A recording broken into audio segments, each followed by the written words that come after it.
It's not about going off, scheduling from 2 to 2:30 this treasure hunt to find your purpose. Like that's not how this works, right?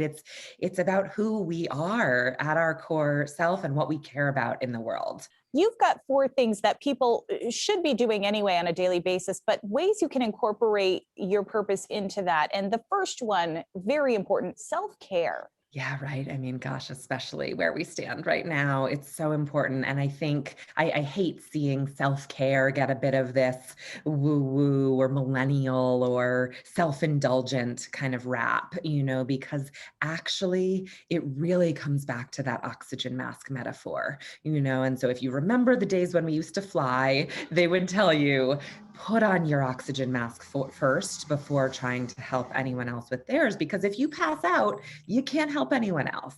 And it really is true in life and work as well. So it's not about, do I have enough money to go to the frou frou spa and get a manicure? It is about sleep and stretching, getting up from this seated position we sit in all day, what you're eating, getting your mind right. And it really is the foundation of any impact that you want to have. Even as simple, you had listed on here, even as simple as taking a walk while having that important work conversation. Right? I mean, how many things? It's one thing this, I probably, shouldn't be walking. You would have been a little upset if I was kind of with my puppy out in the trees. Your viewers would have Would have been been busy. exciting.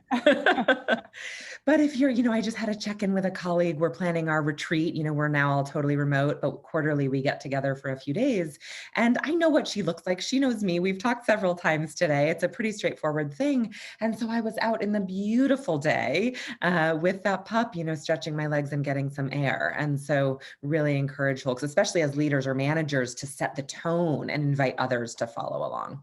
There are also ways to find your purpose within your relationships, whether that's family, work. We've seen so much in the last year.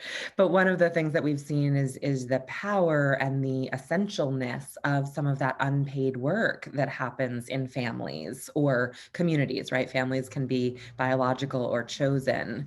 And the work of raising empathetic, caring, present young children in the next generation, that's incredibly impactful to our world, right? And so there's work that you can find deep purpose in that.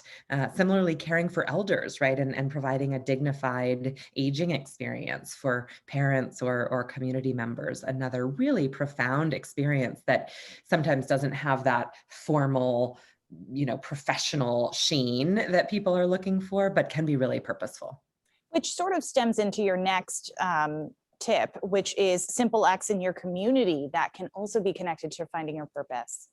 1,000%. And so, again, these bullets come from our framework, which is called the spheres of impact, right? The bubbles in our life that we have, of which there are 6. And here we're leaving out your job very intentionally, because for some people that's a source of purpose, but for others it's not. And the point here is that's okay. Maybe it all lines up at some point, but in the meantime, if you're not working full time, or if it's just not quite scratching your itch, look to your community.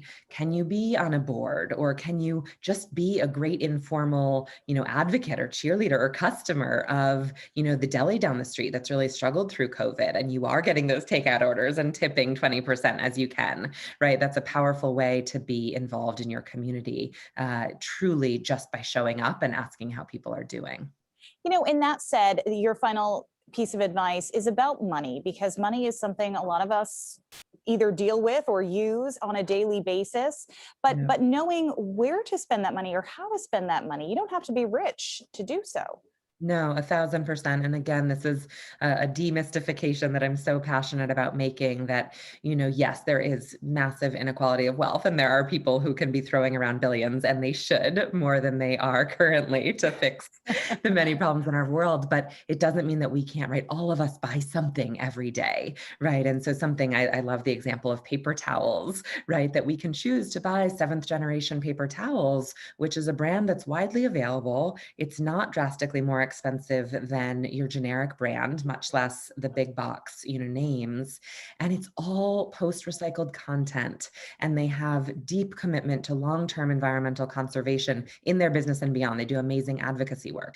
And certainly when and if you do have more disposable income, there are bigger choices to make with donations to nonprofits in your area and your investments, right? There are myriad funds at this point that screen for environmental and social practices. And so it really is accessible to anyone, even if you're just talking about an IRA or, a small retirement account.